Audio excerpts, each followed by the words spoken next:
Hello, good evening. Welcome to our workshop, and we're joined here by representatives from Central Maine Medical Center, St. Mary's Hospital, and United Ambulance. If we will start the workshop, and if the four of you could introduce yourselves, and then please proceed with the presentation. Right. And if I can respectfully ask the counselors to hold their questions until the end of the presentation, that would be great. Good evening. My name is Peter Wright. I'm the president of Bridgeton and Rumford Hospitals and the vice president of operations at Central Maine Medical Center. Good evening. Steve Jorgensen. I'm the president of St. Mary's Regional Medical Center. Good evening. I'm the executive director of United Ambulance. Oh, Paul Gosselin. Sorry. Maria Higgins. I'm with United Ambulance.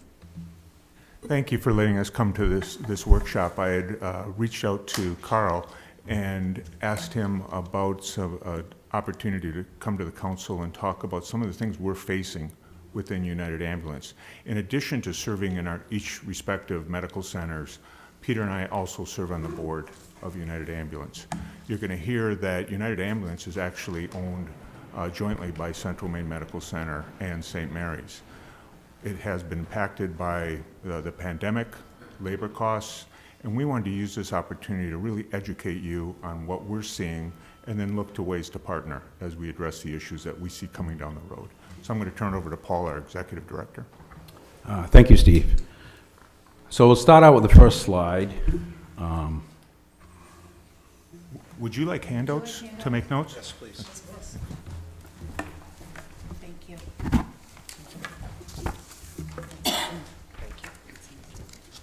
Thank you, Maria.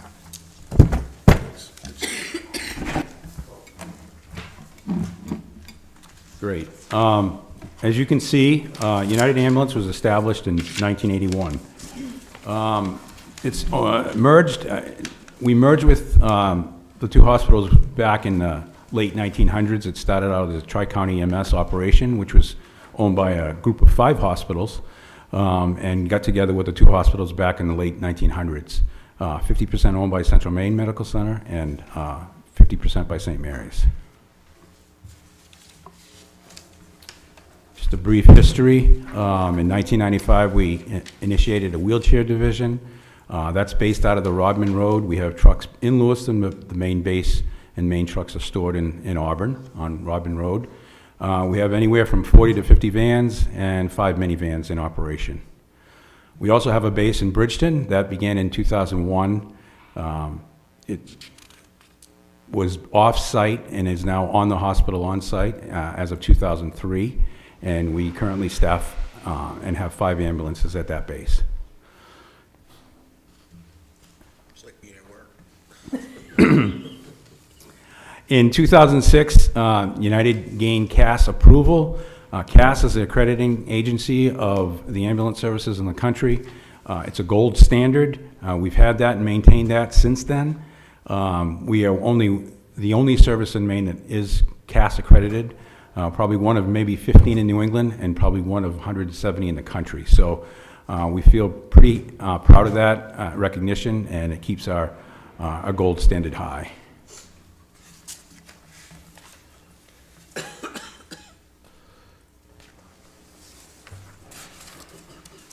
We also on site have a EMS licensed training center. We're also KHAP accredited, which is the same accrediting agency that accredits community colleges. We have a training center where we educate anywhere from 100 to 150 students per year, including EMT, advanced EMT, and paramedic classes.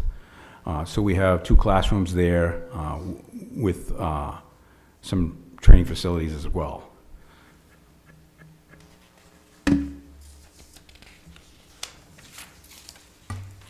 In 2013, we began a pilot project, 2 dedicated community paramedics.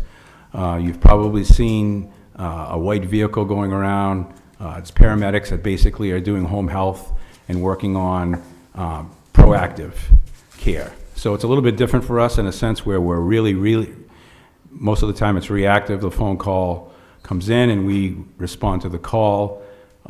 With community paramedics, it's the opposite. We're actually working on a pre-active role in trying to prevent patients from frequenting the hospital unnecessarily. So that program's worked out really well for us. One thing I guess I'd add also is you can see it's more than just the ambulance service. Sometimes you think of United as that ambulance going around. There's many other factors of this. One, to make sure we have the right level of staff, trained staff, and two, how do we do things to keep people from having to need those services? So Paul's going to go through the EMS call volumes now to see that pure ambulance, but we wanted to give the background that it's more than just the ambulances to see, but the wheelchair, the school, those other components. Thank you. So, as you can see, the Lewiston EMS call volume, that's for 2020. So we've got a couple slides that refer that 2020, 2021, 2022. And basically what you're seeing is a breakup of the calls and the call volume that we have per year. So that would be a total call volume based on the area and the coverage that we have. So realistically, anywhere from 80–85% of our business happens in the city of Lewiston, and then we respond for backup to the other services. And again, that can vary on different years depending on the type of calls. Calls don't always come at the same time, so there's backup that's needed. You could have 5 calls come in at once, or you could have 3 ambulances on 1 call. So irregardless, you've got to have backup. It's no different than fire and police in general areas, and we have that. We also have a private line that people call for that as well from other facilities, or the hospitals do have facilities in Auburn that we do respond to, so you've got some of that volume there. So if you see us in Auburn, a lot of the times we're either responding to one of the ancillary services that the 2 hospitals own that are situated in Auburn. So that's where some of that volume comes in. And basically the next 2 or 3 slides basically go through the years. And you can see consistently it's pretty much the same thing. You know, a lot of people will say, based on population, what do you have for call volume? Historically, we've been doing this a long time, and I can't tell you that where it comes from. I can't tell you when it's going to come, but I can tell you pretty much on the average that it's going to come with a certain range. And it really does. It really falls in from a budget perspective, a certain amount of calls that we get per year. And that's been consistent. As you can see where the call volume is, you can actually see where and how we serve. The numbers are fairly consistent. So anywhere in the 80–85% range is where you're going to see most of those calls coming. So we truly are Lewiston's representative for all those EMS calls.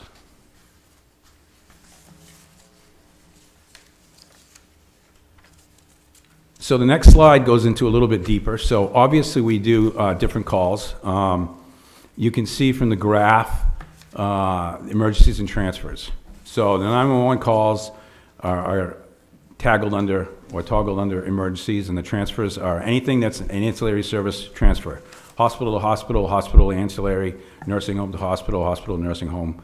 Long distance transfers, anything that falls under those categories. So we've got, in essence, 2 lines of business per the ambulance side.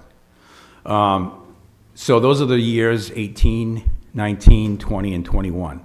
As I just mentioned prior to this, you can see it's pretty much reflective as the consistent in call volume. You know, we've been doing it a long time, and there's no real, we could put up a graph for 20 years and it would still be fairly consistent like that. It's just constant. The only thing that really changes for us is probably some of the transfers, and that only depends on what the hospitals are doing. For example, Central Maine Medical Center had MRIs located across the street, so we used to have to transport patients back and forth. So that increased transfers. They now do that in the hospital, so that decreased transfers. So there are some of those mechanisms. A couple years ago, we added a nursing home at the racetrack. So you've got some of that comes in. So those are the type of things that may come in. Dialysis added 2 units, one in Auburn, one in Lewiston. There used to be just 1. So that's the only places that you actually see growth from. So the transfers stay pretty much reflective of that. The emergencies stay pretty consistent. The next slide over, I should say the next partition over, kind of gives you a look as to the emergency side of the business. From a company perspective, we have different spokes or different departments. So we have an EMS division, we have a wheelchair division, we have a training center, and we have Bridgeton. So those are 4 cost centers that work through. What we're talking about, especially tonight, is the 911 response side, which is the emergency side of the business, which is in front of you here. Lewiston EMS income, as you can see, back in 19, there was a big loss. Again, the question I'm sure is, why was it such a big loss then? We had some expenses that were a little bit off that year from a labor perspective, but minus that, it still shows a loss. The next year is a loss as well. We counted some of that loss again, and now this year, you're seeing back to that loss. So basically what you're seeing is that the expensive part of our operation is the EMS division, the 911 service. There's income related to some of the other operations that we have in the company, but they're not as great. And I'll show you on the next slide. Wheelchair is another part of our spoke that we talked about. And as you can see, from 18 to 2021, the numbers are going down. So the call volume is declined, and with that, the wheelchair income has declined. And the emphasis and the importance of this is that from a company perspective, we've utilized different operations to offset some of the losses that we've had from a perspective of EMS. So EMS as a whole is not a moneymaker. It's not an aspect where a for-profit company is going to be involved with. If you're looking to make money in EMS, you're going to be involved in the transfer side. For-profit companies don't do emergency business; they do transfer business. So it's no different for us. We spent a lot of time trying to offset the cost that we've had. There are a couple things that impact that, which I'll get into in a couple slides from now, but obviously volume is one of them, payer mix is another, and making sure and we maximize those is making sure that we can get a gain, or I should say at least a break-even point on that. We've not been able to do that in the last couple of years. As you can see, we've utilized the wheelchair department to offset some of those losses that we just talked about in the prior slide. But there's a declination in that as well. So given the circumstances of COVID, given the circumstances of available labor, given the circumstances of increased cost in that labor, has definitely made a declination. And along with that, less use. So, the proponent of the wheelchair department to make some money to offset EMS is that it makes a little bit of money, but you have to do it with a lot of volume and a lot of people.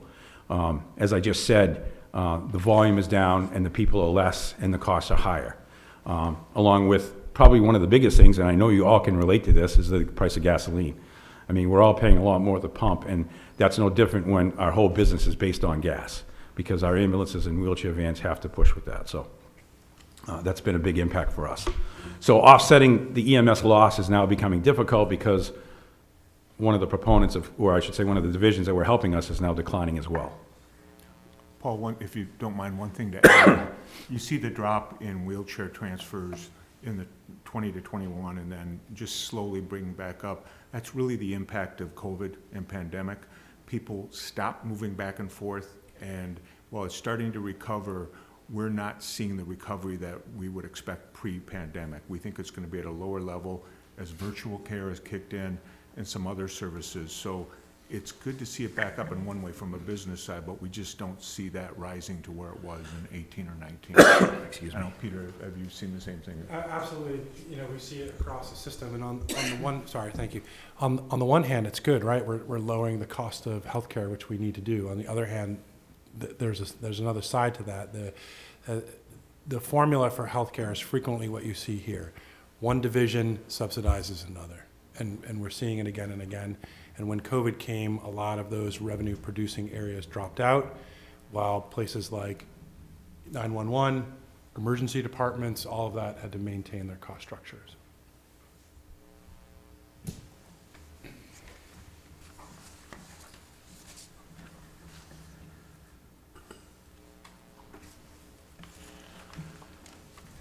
Just a little bit of added information. So we also have a training center from a perspective of gains and losses. That's pretty much of a break-even department.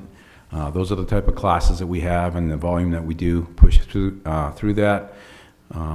We set that up for a couple things in a sense that there's definitely a need for more EMTs and more paramedics in the state.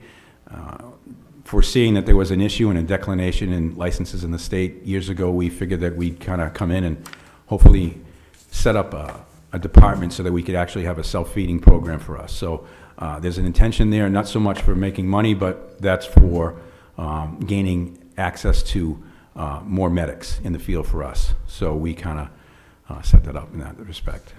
I think another important point to look at when you see this slide is we're not just talking about the immediate area, right? I mean, Paul and the team have gone out throughout the state to try to create this feeder program that really directly benefits the Central Maine area.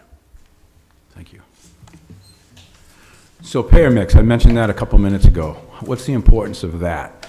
So our reimbursement is basically based on what you see in front of you. So Medicare, main care, and commercial. And what's the difference? So Medicare and main care is set up on a rate schedule. And by that I mean they pay X for a transfer, X for an emergency, X for mileage, whatever the case may be. Whatever you bill doesn't matter. If they pay $300 and we bill $1,000, we write off $700 and we get $300. So it's a very simple program. And obviously, from the perspective of a business, the more commercial reimbursement you have, the better it is, because that's usually in the 90 to 95, maybe even 100% reimbursement. So the more commercial you have, the better off your reimbursement is. The less commercial you have, the less reimbursement you get. So what you're seeing is, 70 to 80% of our business is set up on a rate schedule. And unfortunately for us, as years go by and as costs go up and as gas goes up and as volume, wages go up, especially in the last couple of years, we have not been able to offset that. So that has not kept up with that. So if we were in a town that had the opposite, we probably wouldn't be having the conversation.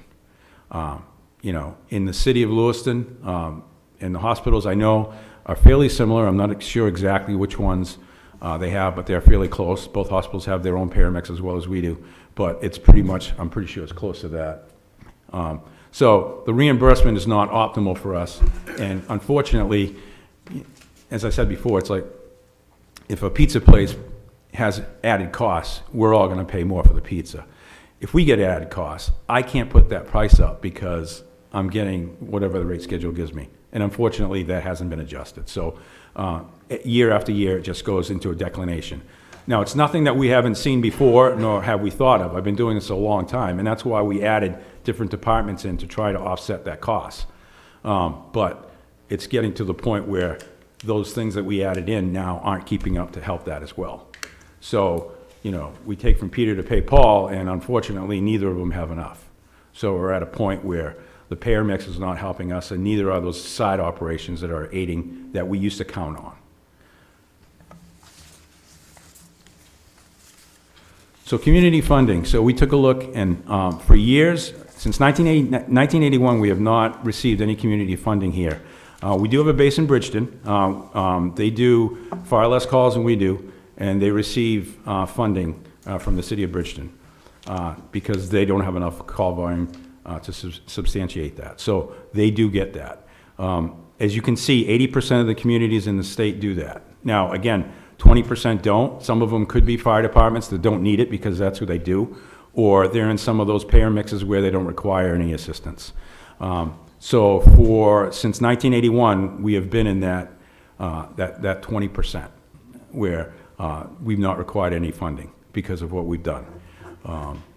Now, at this point, I think it's getting to the point where, because of what we have to look at that as well. Types of funding, the chart on the right basically breaks it out. Some of the towns pay full, some pay a stipend, some go per capita, some pay just X amount. So it varies through the amounts. There's a total of 50 services in the state that have this, and doing a review of that, it's pretty much It's not standard, it's pretty much mixed through, and it depends on how and what they need.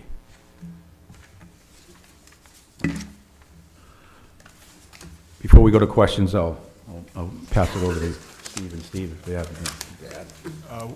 One other thing to add is that included in these financials, there's a hidden cost of running the United Ambulance, and that's where both hospitals together also subsidize United Ambulance by over $1 million a year.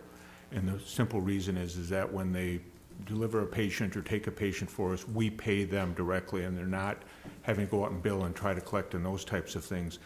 We then take our resources and go and try to collect those dollars, and the bad debt or write-offs on this type of service amounts to about over $1 million a year.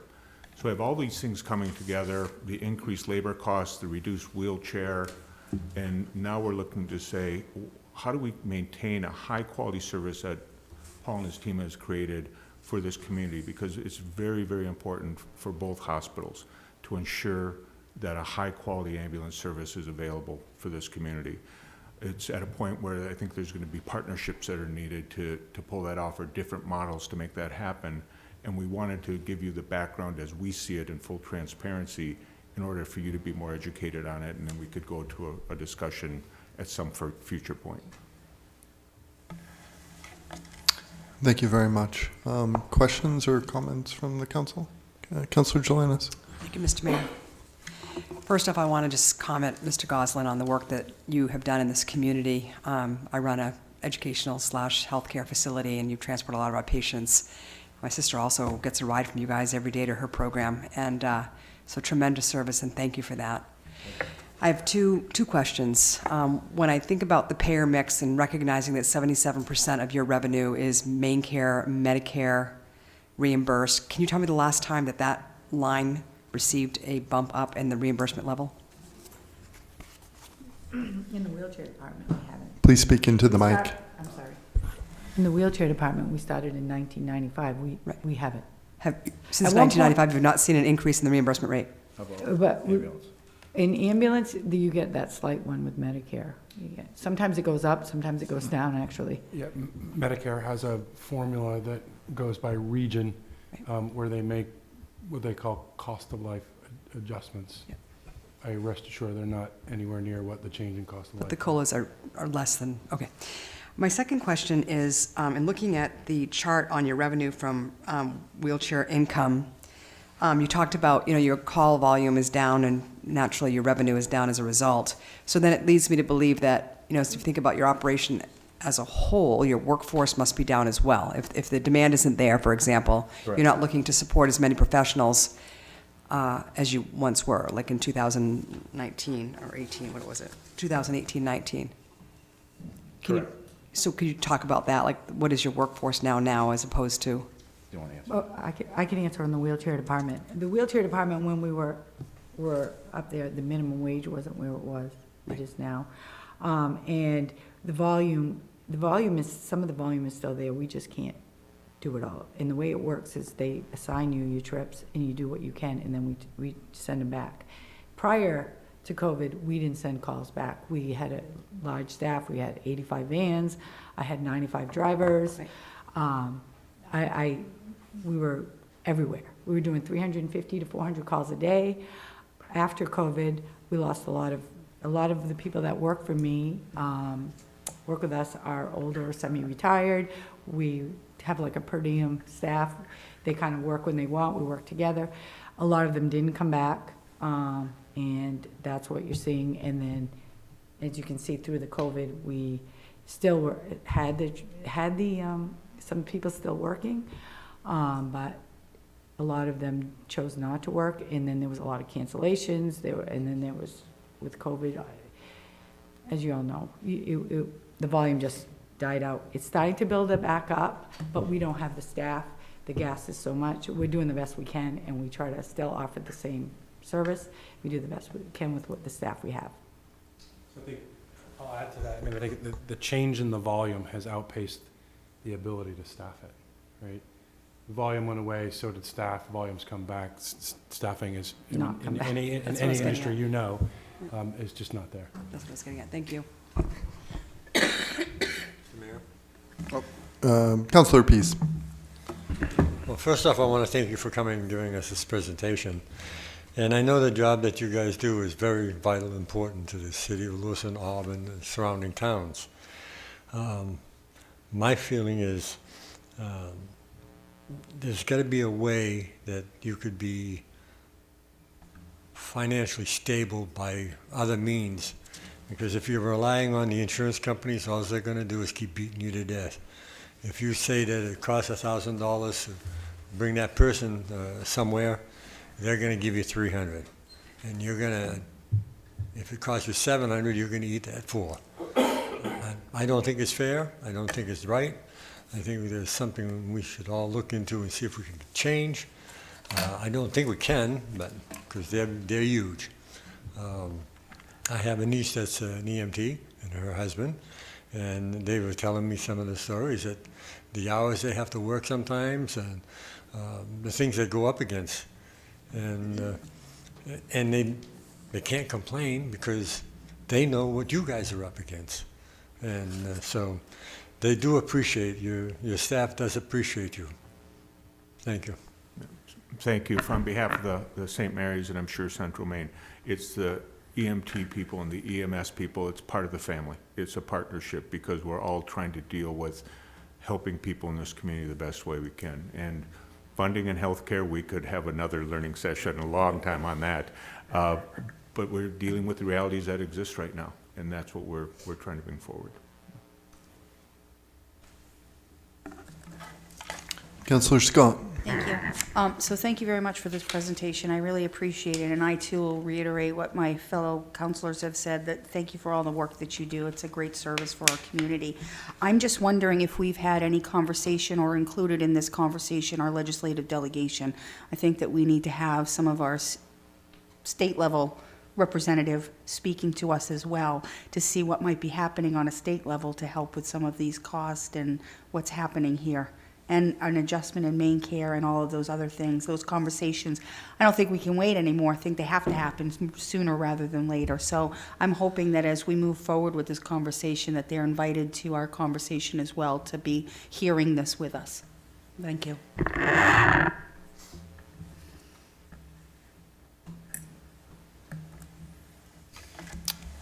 Anything else that you'd like to add?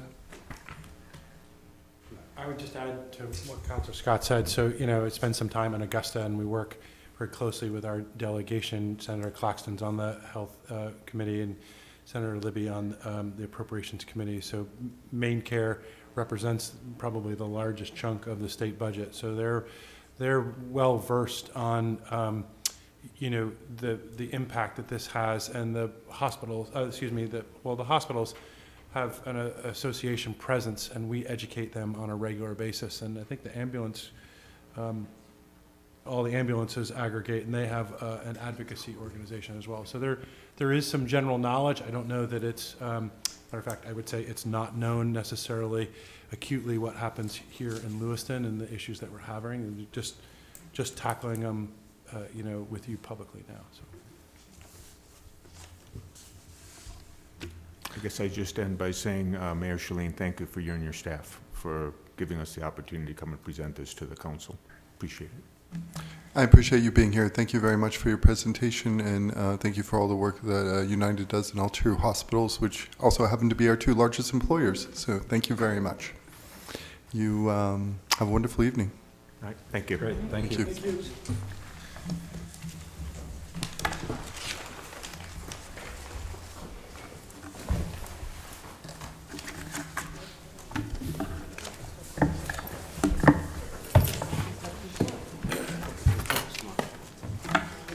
Administrator Hunter, are you coming to join us? Yes, Yes. I am. Oh, okay.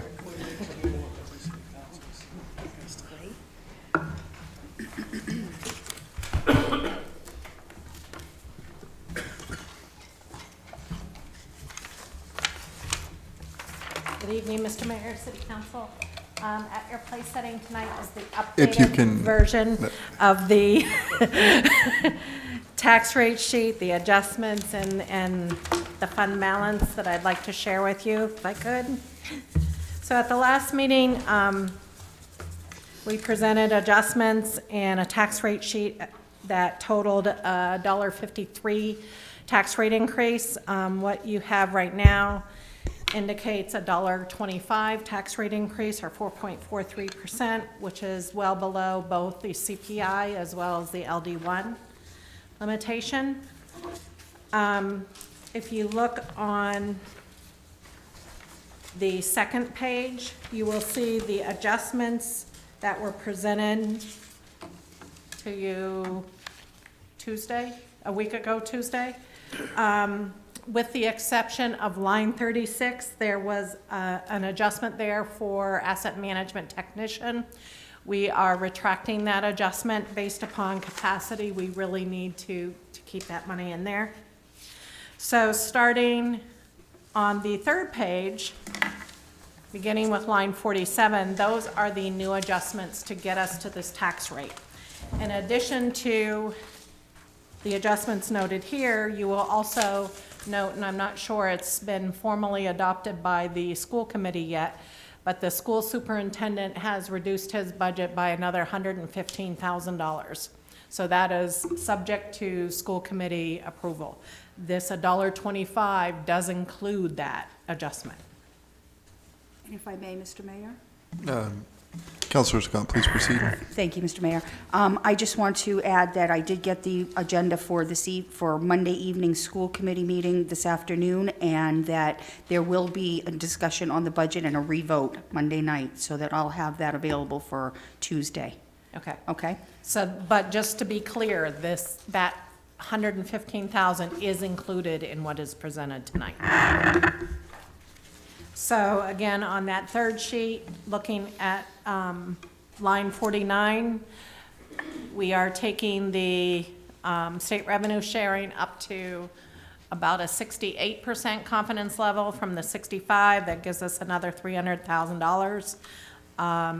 We are also reducing what we are anticipating from general assistance by $7,000. Any reductions in general assistance, the state reimburses 70% of that. So you will notice down below there's $10,000 being reduced. So I need to correspondingly reduce what the reimbursement of that $10,000 would be. Lines 53 through 66 are additional adjustments discussed with both agencies and departments to get us where we're at now. So assessing had reduced in-service training by another $1,500. They have money available this year to prepay and get an early discount on a registration for a conference in the fall. So they're going to take advantage of both of that. The fire department is reducing overtime by an additional $10,000. They're looking at reducing department apparel by another $10,000. They have money available this year to, again, pre-buy some of those items and use the current year operations. We talked at the last meeting and talking to the Public Works Director, line 56 and line 58 go together. They are swapping out the vacant frozen engineering tech 3 position for an additional highway worker in their parks division. So that's what those two adjustments are. Line 57 reflects the implementation of the brine system, and that saves $40,000 in salt purchases, so you see that adjustment as well. Public Works has offered a variety of adjustments in their parks department, including temporary wages, some repairs to grounds. So those two adjustments are reflected. 61 and 62 reflect the general assistance reductions. That's that $10,000 that corresponds with the revenue. Looking at the joint agencies, I reached out to all of those, or all three of those right now. The airport is willing to reduce by $5,000, recognizing Auburn will also be doing that. So we have to be cognizant of not going too deep because Auburn's going to match it. So we have $5,000 there, and then the 911 voted this morning to reduce by an additional $7,500 or $15 total. They're bringing that additional money from fund balance and carrying that forward to balance that budget. Through discussions with you in the past, I had budgeted for a marketing position. That was in the salary reserve because we had not hired it yet. I am removing that at this point in time. And then with the donations, and this is kind of going to fall under your purview, obviously. In the past, the city has not done operating donations for organizations that are not tied to like a city-sponsored activity. So the Balloon Festival, the Liberty Festival, some of those events all of those are events that are kind of co-sponsored, if you will, by the city of Lewiston. Looking at the new request that our operating request that we had from the previous workshop, none of those, with the exception of the Rally for Recovery for the Public Health Committee, fit that mold that we've been using kind of as a benchmark. So the only donation for operating costs that I've included is the Lewiston Area Public Health Committee for the Rally of Recovery. My concern is, and again, it's the council's purview, you can tell me, add them all back in, that's fine, is if we get into a situation where we need to curtail, if we're needing to curtail, then those organizations are gonna need to curtail, and to prop up their budgets operationally with our contribution is just a dangerous, they need to be self-sustaining on their own. My other concern is, even though it's not big money, I guess that's the point, it's not big money. So is it really doing anything? Does $300 really get somebody anywhere in some of these organizations? So that's the rationale I used in preparing this version of the budget. Again, it's ultimately your purview. You can tell me to add up or add back. The additional amount to be added back, if we included all of them, is another $4,000. So again, I guess I'd stop there and kind of get a feeling if that's okay with people, not okay. What's the read on that? I would, yeah, I understand that the marketing position is 80,000, but I would like to find a way to make that work. Okay.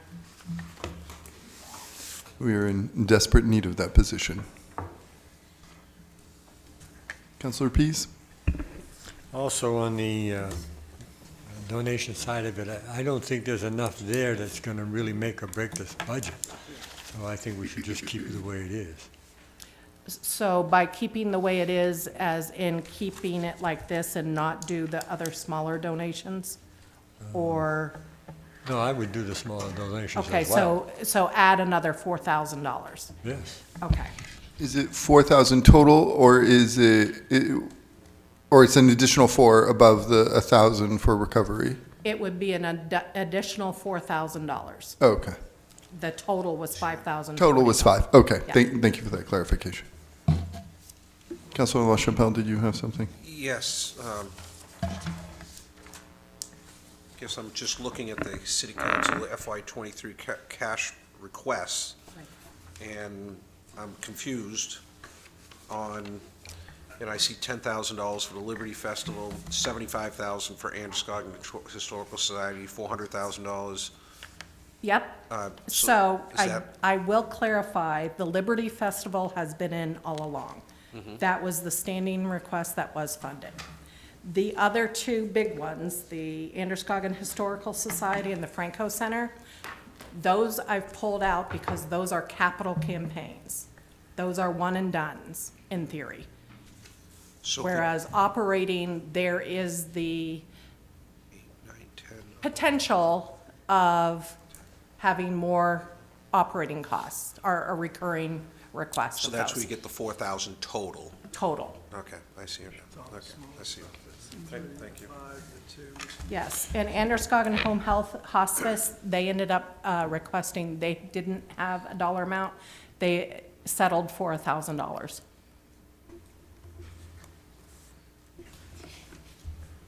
So I guess going back up there, can I get thumbs on the marketing position? That was the first one. This is thumbs to keep it, or? Thumbs to add it back in the budget, because that was the mayor's suggestion. So I have 3. Okay, so that will stay cut. Thumbs to add back in $4,000 for donations. Okay, I have, all right. Councilor Jelinas. Thank you, Mayor. So I just want to make sure I understand the 3 categories of these asks were capital campaign, operating budget, and then events. And if I'm understanding correctly, that 5,000 was the events and operating budget ask, but not the 2 capital campaigns. Correct. I'm Thank going to you. be talking about those in a minute. Oh, okay. Okay. So the last adjustment that you will see here is line 69. As previously presented, when we went through the fund balance and there was not a lot of additional movement with that, there were a number of police, like for their vehicle accessory fit out and some public safety items, or public safety supply items that we moved to cover or to fund from the drug forfeiture account. This actually increases the drug forfeiture account with those adjustments, taking them out of fund balance and moving. That's why it's a negative adjustment. So at that rate, you will see the summary there that ties to your tax rate sheet for the $1.25 or the 4.4% increase. So right now we are looking at a tax rate of $29.51. I don't anticipate the $4,000 changing that substantially, and I can even look at revenue from that. So that, unless there's other questions or comments, that's what the budget will be looking like on May 3rd. At least for this part of the budget. Councilor LaChapelle. Thank you. You brought to us a few weeks ago another grant or loan that we threw the expansion to the library and a couple other programs into that. Do you recall what that, it was grant money or something to that effect? They're earmarks. Earmarks. Earmarks, and we have applied to all that we're able to apply to. Typically, that's going to take a little time to receive word on those. Okay, so it's not a guarantee that we're going to get that money? No, not at all. It's a very competitive process, and pretty much every nonprofit in the area has applied to those earmarks. Okay. I didn't know if that was a guaranteed, if there's something we can switch No, I would be around. doing the happy dance if Okay. that was. So that's the operating budget side of the house. There was no adjustments to the utilities, so at this point, the utilities will be moving forward as presented. The next sheet is the fund balance. I'm giving you the entire sheet as it is, just to kind of serve that purpose. However, the changes I will highlight for you on the second page of this, the second landscape page. The second line 44, you will see that's the salt brine system that we added. We have pulled, based upon feedback from the departments and capacity to get things done and, kind of what's on the schedule now, we have shuffled a few projects in the deferred column, but nothing I think that is super concerning. Going back down to the bottom there, right now, we are looking at $6,433,064 for fund balance. It reduces it to 10.9% coverage-wise. The two items that we have talked about that I did not get clear direction on at the last meeting are lines 118 and 119. It is the $400,000 for the General Franco Center, as well as $75,000 for the Androscoggin Historical Society. If the council elects to fund those two, you will see the corresponding $6.9 million, and the coverage is reduced to 10.58%. So I particularly, I would need thumbs on all of it in general, and then particularly direction on the last two. Councillor Pease. Thank you, Mr. Mayor. Well, as far as I'm concerned, the Androscoggin Historical Society, I'd like to see that stay there, and the Franco also. That's my feelings as a councilman. I'd like to see them both there. Thank you. Can I get, we'll go one by each. That's the French. I'm sorry, go ahead. Yeah, Councillor Jelinas, we're taking comments at this time. What? Please proceed, Councillor Jelinas. Oh, yes. So those amounts, those are solid. That's a solid ask. Okay. Yes. So, the General Franco Center, I did speak to, I almost said Councilor LaJoy today. I did speak to Mr. LaJoy today, and we did review their project budget. And I can share this sheet with you.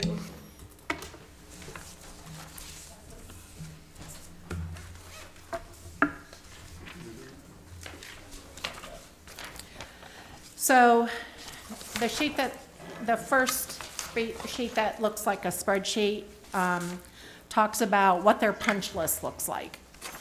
You will see there are a number of items. They have pretty firm estimates. And then you have a few items that are in, as they refer to that as the guesstimated column. And then there are 7 items that they have not received any kind of estimate, if you will. So they are still working with a $7 million cost budget. If you turn it over, you will see where they're looking at least coming up with the initial 5.5. The federal CDS, those are those earmark grants that I was talking about. They've applied to those as well.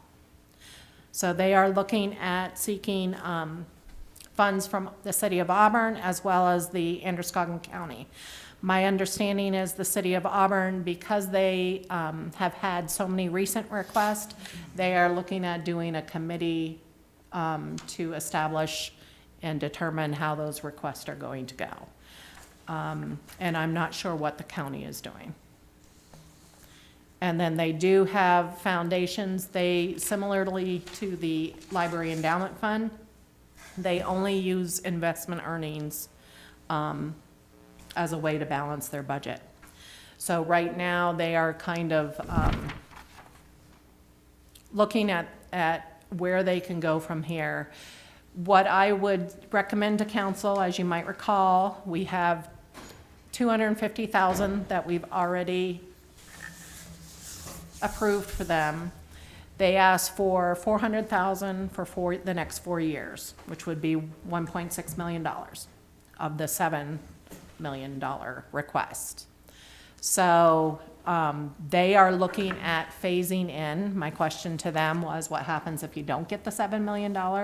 And at that point, instead of being proactive about some of their repairs and doing them efficiently, like when the scaffolding's there, doing everything at once, they're going to lose some of that efficiency because they don't have that. So they are still working on pursuing fundraising events and so forth, but at least this will get them seed money to continue with operations and the emergency repairs so they can continue with operations. The Historical Society is primarily moving to the downtown area to cover the relocation costs of moving, as well as reimburse their endowments, if you will, for the cost of the building. It is my hope with Museum LA, the Franco Center, and the Historical Society, that now lets us to do a museum trail as well to augment the museum in the streets. That is a huge marketing ability for us to do. The difference between the Gendron and the Androscoggin Historical Society is that is a one and done. They are looking at just for this year operation for the big move. So I would need thumbs on both of those. Because again, my mom is on the Historical Society, so I needed to be a little bit more formal on that one. So the Franco Center at the 4,000. And if we want a different amount, let me know. At the 400,000. 400,000, yeah.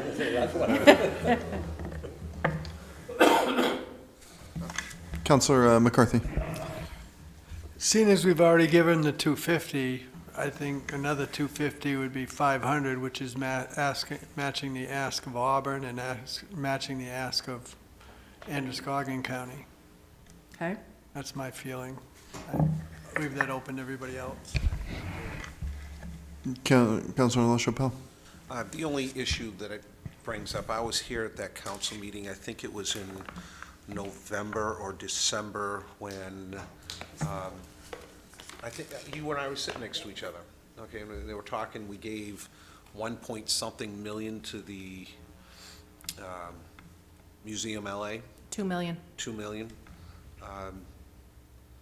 I would venture to say this is just as important as the Museum LA, and they're coming in at, what's their total ask is going to be 1 something? 1.6. Well, no, plus the 250, so It's yes. going to be close to the 2 million also. Yes.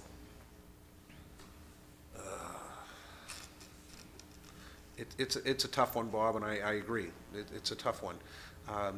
We put $2 million into that, but yet we don't have enough police officers or firefighters, or we don't have enough teachers in the school. Again, as a society, as a group, is it just brick and mortar? It's a tough call. It's a tough call, but I don't know, keeping it at the 500,000, and I had to step out for a second. You're doing the matching. This is tied to matching funds with them, I'm assuming, also? They are pursuing, the difference is they are pursuing other revenues as well as looking at other endowment donations. They're continuing with that. And the next question continues to come in, I apologize, as we continue the dwindling of the Franco-American community in Lewiston. It's a tough call. If the facility is going to be used for other things, and in another 40 years, what is this community going to look like? 40 years ago, it was a very strong Franco-American community, 100 years ago, but 50 years from now, I'm probably the last generation that's speaking French. I don't know, I know they mentioned looking at that from they're looking at their future from a strategic standpoint. I mean, the Franco Center enjoys a variety of program now. Correct. Yeah. Councillor McCarthy, did you have anything else to add? And Museum LA, the money we're giving them is contingent on them raising the whole amount, correct? That's correct. So we could be not giving anything out if they don't reach their goals, correct? That would be correct. Okay, but this is, we give it, we give it. That's correct. Okay, thank you. It would, yeah, I mean, the Franco Center is really a cultural cornerstone here in our community. It's I would argue, the premier venue in Lewiston, and yeah, I would recommend funding this to the council. Councillor Pease. And I can tend to stay with how I feel. I think they're both very vital, and I feel that if we get the trio here, it's going to add to us. Yes, I know Franco heritage is dwindling. We're all getting older, including myself. But if we don't keep something up, it'll be gone. It'll be gone forever. Thank you. Councillor Harriman. So this, they had asked for 400,000 each year for the next 4 years. Yes, So this would we're just going to make that decision each year as we come to it, that right? is correct. Okay. That allows us the flexibility if we are having a very tight year, and it allows us to say, okay, we did this first part, we need you to maybe do one on your own, and then kind of getting back to your matching. So it gives us that flexibility, but allows them to really start making those emergency repairs now. Thanks. Councillor Scott. Thank you, Mr. Mayor. I actually think that's a good point. So, and I find this very difficult too. I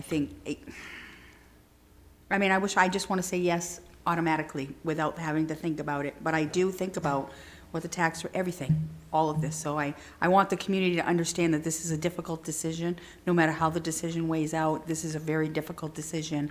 But at this point, I'm going to support both. That's where At I'm the going to be amount for stated? the amount that's Okay. stated, yeah. Okay, so for the amounts stated, can I see some thumbs? Is this individual or together? We'll do them together if that's okay. Okay. All right, I think we have a budget. If we, is there a mechanism to reconsider the vote on the marketing position, or what could happen with that? There's a couple different ways you can approach it. One way is to talk about it again tonight. Another mechanism is to look at funding a portion of it with a deferred start date. The only concern, obviously, with that is you're picking up the full amount the next year. And that can either be decided tonight, or the night of the budget workshop, somebody can make an amendment to the budget. And at that point, that means we're manually adjusting the entire budget order. So I kind of like to button it up tonight if we could. Yeah, I would request that the council take another look at that. For a city that suffers from an image problem, for us not to have a marketing position, I think is going to be, is just a bad idea. Councillor Scott. Thank you. So I don't disagree with you, Mayor. I actually think it's something that would be very beneficial to our community. I do agree. I asked, though, that do we think we can fill this position if we approve it? I won't know Until you put it out there. I mean, I thought And the we would- 80,000 is total, that's for benefits and everything? No, that's just salary.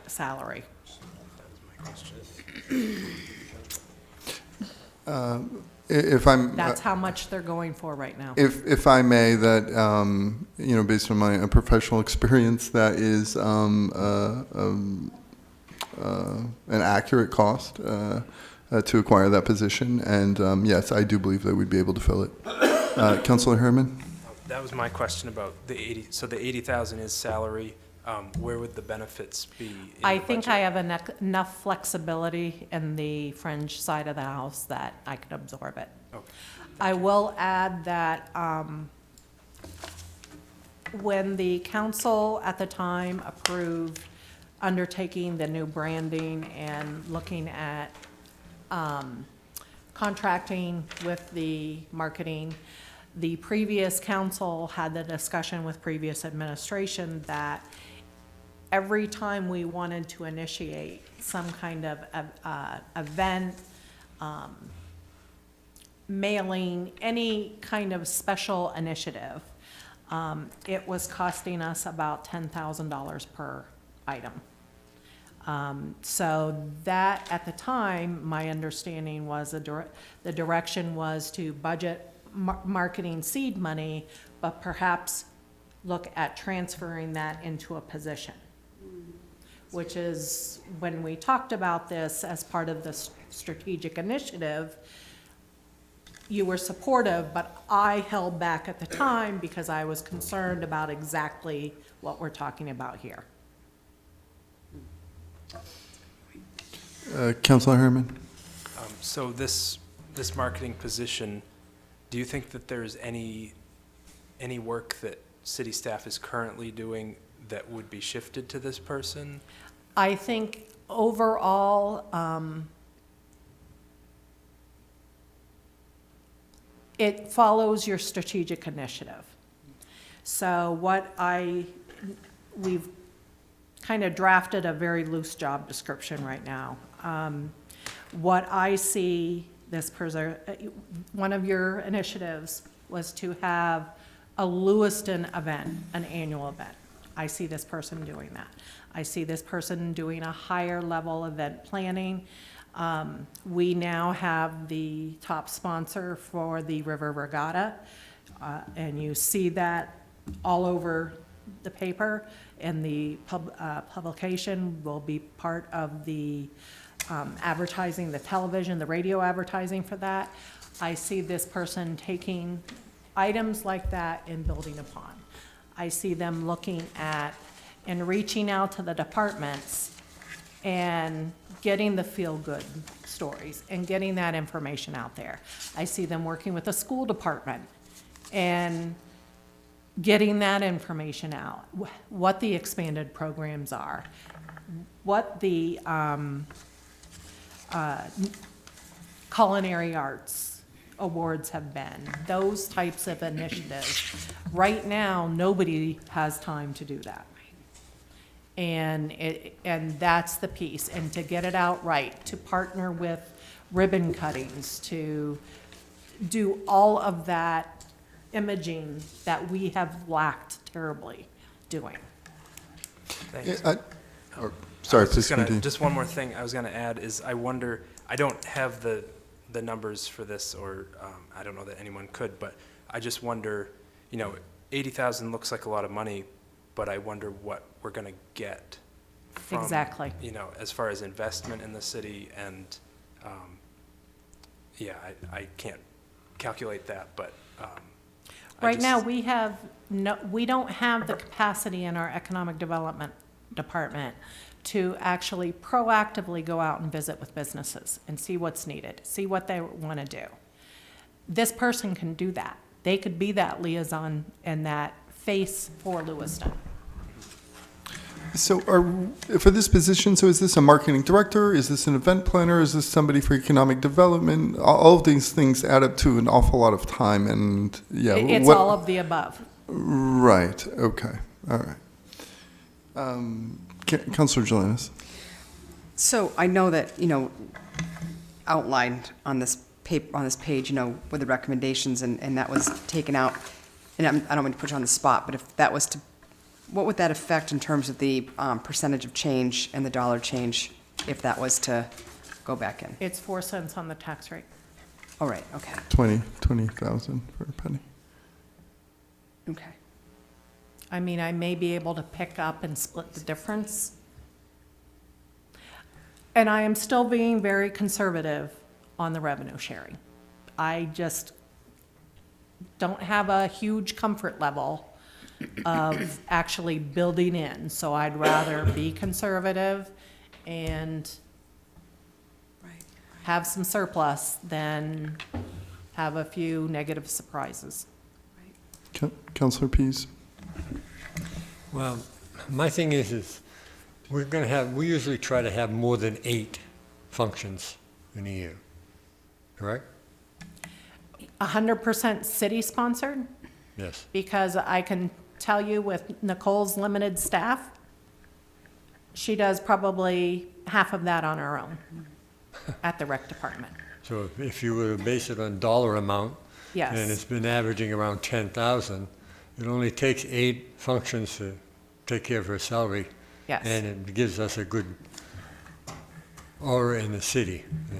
My hope is we develop a series of events that not only attracts but retains citizens and other visitors to come to our city. Thank you. Councilor LaChapelle. Thank you. And this ties into even the sporting events, the softball tournaments down at Randall Road, whatever the case may be. So I have 3 questions. With this budget tying in, does this address, when you say it's done, I'm jumping around, does it tie into the parking lot things that each councilors were talking about? Does that address that, or are we coming back That's to that the after? last piece. The only thing that was left was the recreation position. Okay, which I wanted to talk about that. Right. I am looking at absorbing through the salary reserve an increase in hours for the senior program coordinator. And pay? Well, the pay was decided last time. Okay, they did Yes. bring to $15 an hour? Yes. Okay. So the piece that we need to look at is, do we want to hire another youth position? No. Okay. Oh, I'm sorry. I thought we were having a conversation. So, one other question.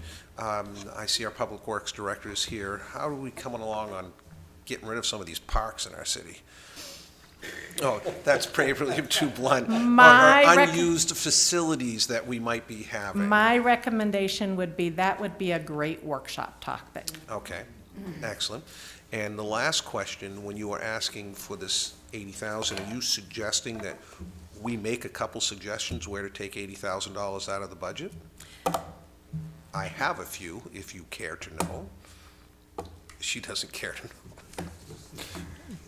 Thank you, Councilor LaChapelle. I believe the title of that workshop should be, when we're talking about city parks, our beautiful city parks.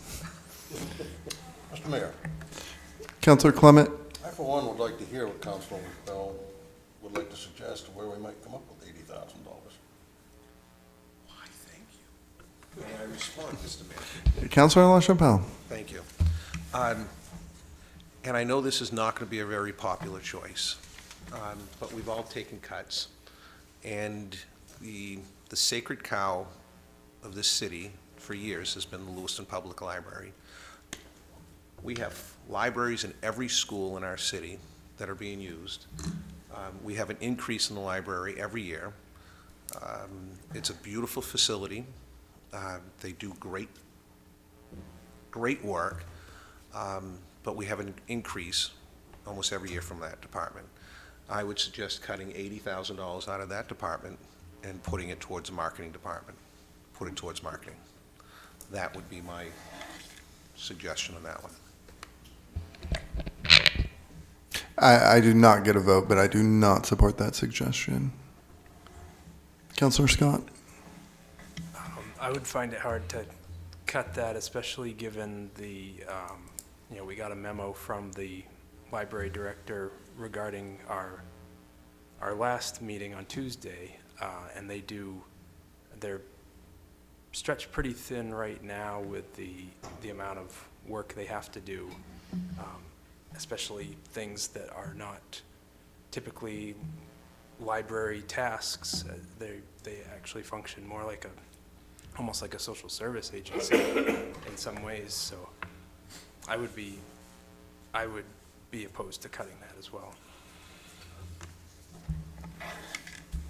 Councilor Clement. Mr. Mayor, I would ask through you to the administrator if we could somehow sunset this marketing position for a one-year period, a report back to council that it not be automatically renewed or including in next year's budget until we have a chance to take a look at the financial picture, what it has meant to us as far as bringing activity in, the expenditures, a total look at the picture, and not just add another position to the budget, which seems to be the case. We add a position and it stays there, and we add another position, and things just continue to grow. But $80,000 is $80,000, but if it's worthwhile at the end of a year, then I would consider funding it again, but I'm not going to go out on a limb and say that we're going to add this position without any type of checks and balances. If I'm understanding you correctly, you're saying that it'll be like a year position. We're kind of. Yeah. Am I understanding that? Right. And then, if I may, it sounds like there needs to be some discussion about what the marketing position does. I was under the impression that this would be a marketing director position that would help develop a marketing plan and direction for the city. And we have all been discussing what they'd be doing. And, yes, on the face of it, sounds like city events would be great. But what makes the most sense for us in terms of the assets that we have and the marketing initiatives for us, I think that is, the kind of things that need to be decided by a marketing director. So I think, for me at least, there's some confusion about what this position would be doing. Councillor Pease? Well, all I know is we've all sat here and said we need to bring the image of Lewiston up. We've fought it over the years. It's never been brought up. Now we have a chance that we can do something with it. And putting it off another year, it's like the old heritage. You keep putting it off, putting it off, putting it off. What do you think the salary is going to be next year to hire somebody like this? It's going to probably start at 90. So I think we ought to think about it. Thank you. Councillor McCarthy? I guess I'd like to see the total cost of what this is going to be, because whether it's being paid somewhere else or being added to the budget, it's still a cost for that position. And that would not only be the benefits that they will have, but, what other kind of expenses are they going to have to expend over the course of the year, and what will the total position cost the city over what they're spending now? Oh, and is this something that, depending on how the year goes, we could add in during the course of the year? That's an easy question, yes. Okay, so it's not, if we vote it down tonight, if things are going better than expected or status quo and we feel comfortable, we could add it in 2 months from now. Yes, I'll let the other counselors speak, and then I think Okay. if I could. Yeah, thank you. Councillor Harriman? Just a comment on the proposal of sunsetting it. I think it's probably going to be challenging enough to hire somebody, and to hire someone knowing that they're only going to be here for a year, maybe, is going to make it even more challenging. Councillor Scott? Thank you, Mr. Mayor. I guess I was leaning towards the way Councilor McCarthy was thinking and wondering where you were being conservative in your revenue sharing numbers. If there was a possibility that that comes in, not as conservative as you're projecting, if we could then look at hiring that position, if that would be a possibility. Because I don't disagree that I feel that I think it's a great thing, and I personally think that it should be somebody that's coordinating events. I know that the Downtown Lewiston Association coordinated events. We have other groups that coordinate events. If we had somebody in charge of doing all of that, along with marketing for our city, I think it's going to be a really great thing. But I'm wondering if there's a possibility of that, and that's where I'm leaning. I, too, would be fearful of sunsetting it and being able to hire somebody that knows that we might not approve this again in a year. I think that would be difficult, so. We're going to head right back around the days here, but I would just like to say, as we're talking about, I realize we haven't had a marketing position before. Nobody really does that here. And, marketing director, but I guess where I'm coming from, the value of this person will be incalculable, and we can no longer afford to not have one. Councillor LaChapelle. Thank you, Mr. Mayor. I agree with Mr. Mayor. I know it's shocking that we agree on a subject, but I agree that... Please speak into the microphone, Councillor LaChapelle. That position will pay for itself, hands down, and I agree.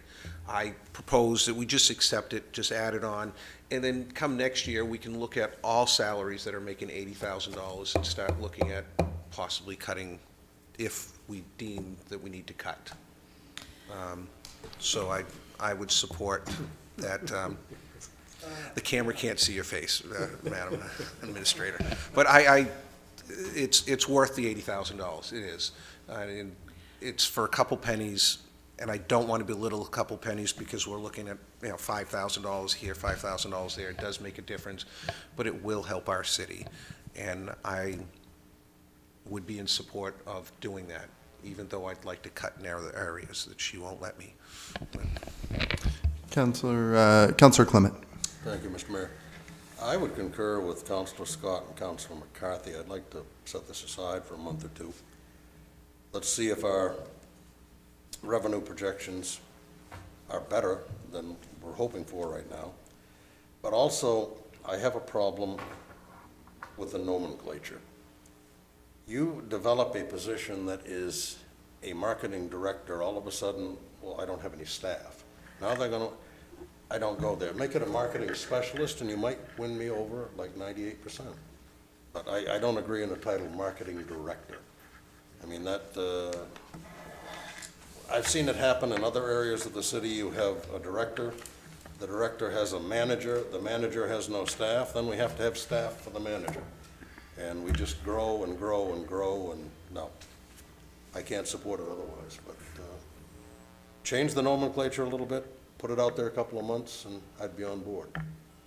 That may shock you, but so be it. That's life. Thank you. Councillor Jelinas. Thank you, Mayor. So I didn't initially flip my thumb up, but the more we talk about this, the more I'm sort of on board for this position, but not at the expense of cutting, not at the expense of the library.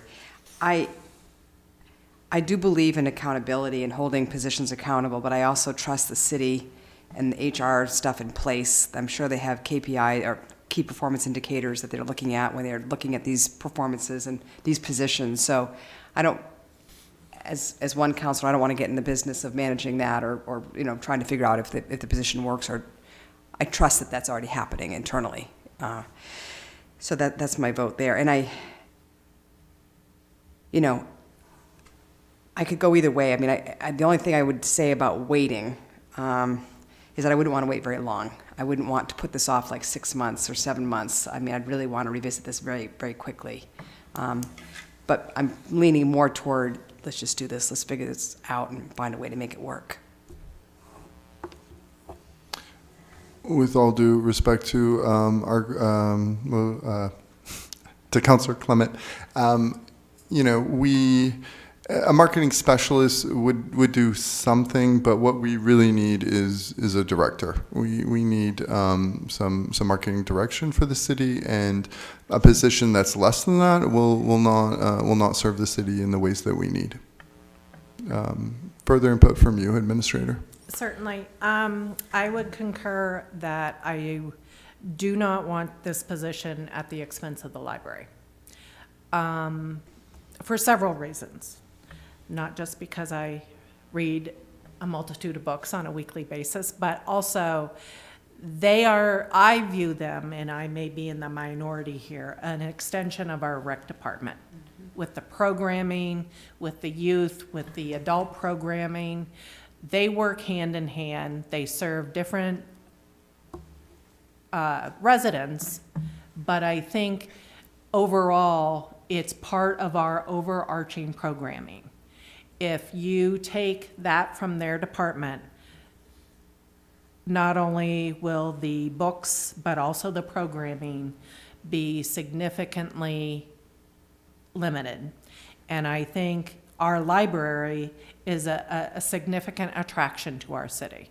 And the programming that it offers, the online services, the children's librarian has done a wonderful job involving the community, doing the book of the year, week, summer, whatever I'm sorry, Marcella, I'm going to get that wrong. But anyway, I think, when we took all of the children's programming online and through the COVID process, it was phenomenal what that was able to do, even though the library was closed. So that's not something I can support. What I think makes the most sense is to look at, obviously it would be great to hire a finance director. I think at that point, it would allow my time to free up a little bit to really not only look at the marketing position, to think about some of the events, to get with you to finalize the strategic plan, to put goals and objectives in place.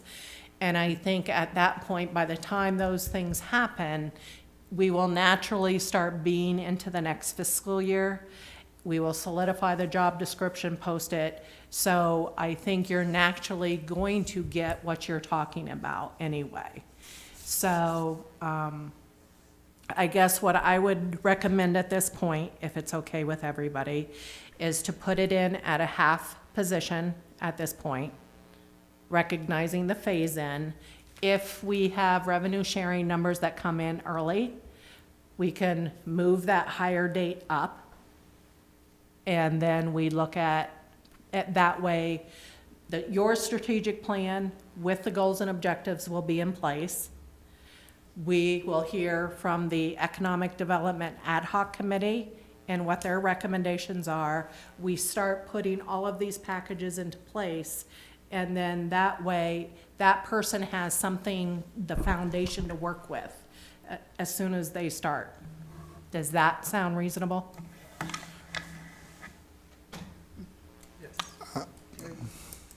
I would like to. I think. Yeah, I understand what you're saying, Administrator, but I would love to start the position like now. Councilor Herman. When you say started at halftime, do you mean just funding half of it now, or do you mean actually starting the position as a halftime I'm sorry, budgeting half the position. That's what I thought. Have it be a full-time position, but budgeting half. By then, I mean, I'm looking at summer schedule. I don't know when the ad hoc committee's gonna be providing updates. We need to schedule the follow-up strategic session.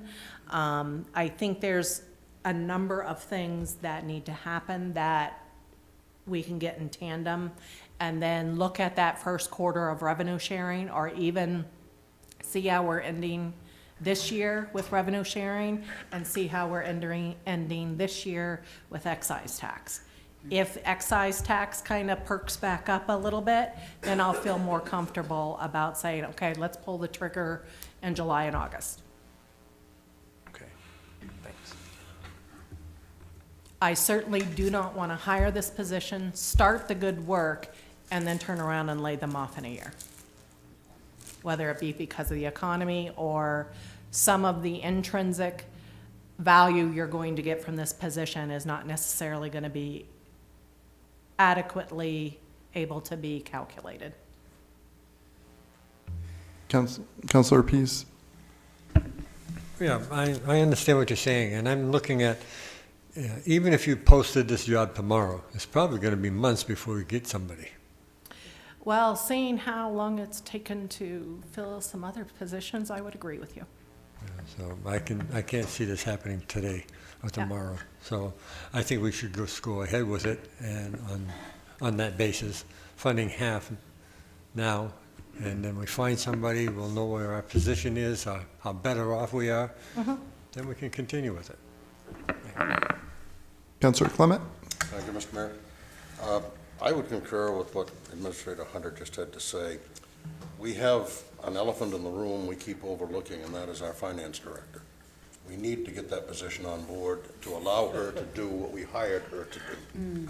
That, to me, is far more important position than a marketing director, specialist, whatever you might call it.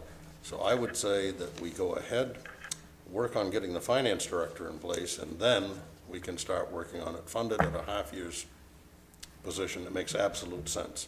and I will vote for that 100%. Thank you. Further discussion from the council on this? Councilor Pease. Well, I do concur with you on the finance director position. I wasn't assuming that we were doing this and not even considering a new finance director, which I do believe is very important. There's enough, you don't have enough hours in the day as it is. So, yes, I concur with what he said. I'm feeling good at this point.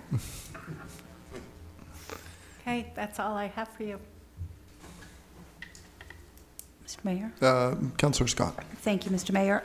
I just want to thank all of our department heads for all the hard work that you've done, for having to listen through us struggling through some of this, and for some of the deferments that you've made, and just everything that you've done. Thank you. It's really appreciated.